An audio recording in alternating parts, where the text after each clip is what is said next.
Jusqu'à 9h, Good Morning Business. Il est 7h20 et le meilleur baromètre de la reprise dans la restauration, c'est forcément The Fork avec son directeur général Damien Redir. Bonjour. Bonjour. Parce qu'évidemment, vous regroupez un nombre très très important de restaurants et donc vous êtes bien placé pour savoir si ça repart ou pas. Alors là, voilà, est-ce que ça repart ? Alors effectivement, on est bien placé puisqu'on est présent sur tout le territoire français avec 17 000 restaurants qui travaillent avec nous et on a cette capacité de pouvoir analyser les données de réservation qui nous permettent de suivre l'évolution de l'activité. Donc ça repart, c'est reparti. Après, ce qu'on voit, c'est des disparités et c'est au fil des effets un peu en dents de scie. Donc il y a une reprise très très forte évidemment dès le mois de mai-juin où l'activité est repartie beaucoup plus fort que l'année dernière. Après, on a eu l'été, la période d'été estivale avec une restauration à deux vitesses. Je dirais les zones du sud et balnéaires qui ont beaucoup bénéficié de cette reprise et des grandes villes qui ont manqué de pas mal de clients. On était inquiet pour Paris par exemple. On a été inquiet pour Paris, surtout quand on avait vu une année 2020 avec moins 60% d'activité. Ouais. Donc on se demandait si les gens seraient de retour. Et la bonne nouvelle, c'est que Paris, c'est mieux porté que l'année dernière, mais ça reste quand même en deçà des niveaux qu'on a connus en 2019. Ah, on n'a pas encore rattrapé 2019. Pas tout à fait. Il y a plus 20, mais par rapport à 2020. Exactement. Ouais. Avec votre opération, là, votre festival, vous faites des promotions sur les restaurants partenaires dans toute la France. 50% de réduction, c'est jusqu'à mois de novembre. Jusqu'au 28 octobre. 28 novembre. 28 novembre, c'est à 14 octobre, 28 novembre. Excusez-moi, oui, merci. Ça. Est-ce que les restaurants, vos restaurants partenaires, vous trouvez qu'ils fonctionnent actuellement à plein régime ou alors c'est pas encore le cas justement? Mais pas tous, et c'est ça l'enjeu justement. Nous, ce qu'on veut là, c'est booster l'activité des restaurateurs. Ouais. Donc pendant une opération comme ça, on va leur permettre de générer 4 fois plus de réservations. Pendant l'opération, c'est quasiment 3 fois plus de chiffre d'affaires. Et surtout, ce qu'on veut, c'est pérenniser leur business. Donc, c'est leur permettre d'attirer de nouveaux clients, fidéliser ces clients et faire en sorte que ces clients y reviennent dans leur établissement. Mais ils vont pouvoir y répondre parce qu'il y a quand même aussi un problème de personnel. Ils doivent justement gérer les périodes un peu plus calmes et les périodes où il y a de l'activité. Est-ce qu'ils sont capables de répondre à ça? Alors, ils sont capables de moduler effectivement en fonction de leur problématique de personnel. Effectivement, aujourd'hui, c'est le nerf de la guerre. Ouais. On voit qu'il y a 120 000 emplois qui ne sont pas pourvus dans la restauration. C'est un vrai problème.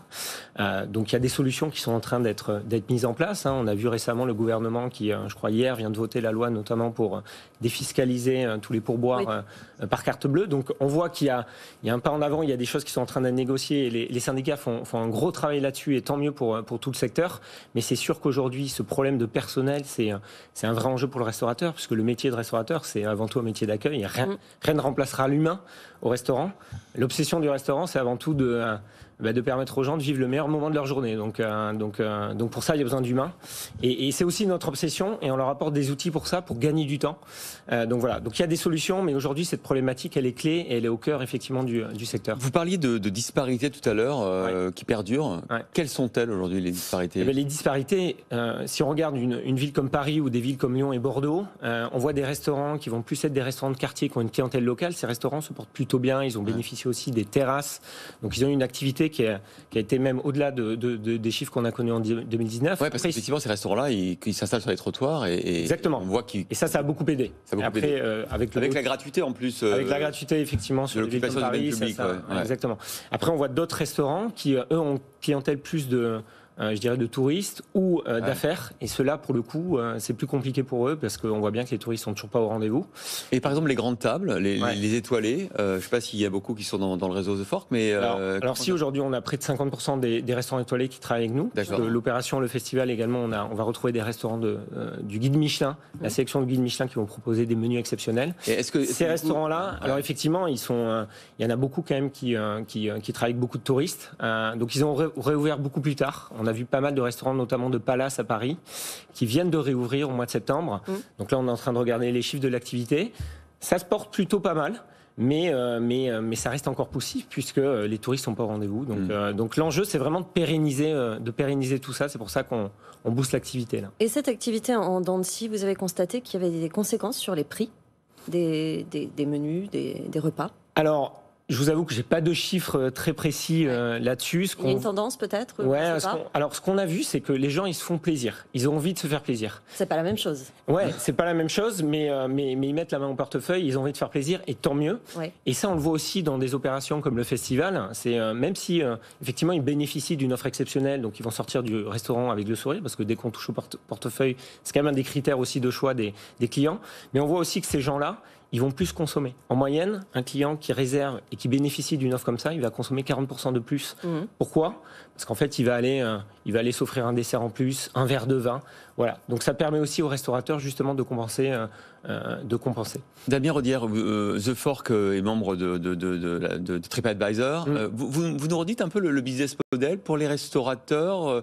C'est une commission sur les repas qui passe via l'application. Sur le site internet, est-ce que la mise en place, vous leur facturez? Comment ça se passe? Non, alors effectivement, on fournit aux restaurants, on est un peu leur premier partenaire digital. Donc le restaurateur, il peut se créer un site internet, mettre un module de réservation et là-dessus, il ne va pas y avoir de commission. Et après, nous, on va lui apporter une clientèle nouvelle.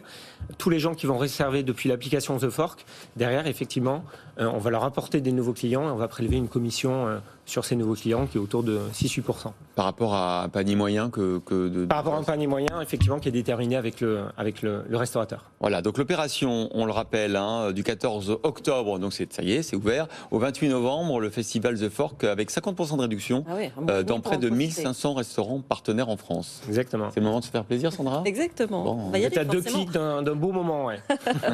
Merci beaucoup, Damien Rodière, directeur général The Fork Europe de l'Ouest, d'être venu ce matin dans Good Morning Business. Tout de suite.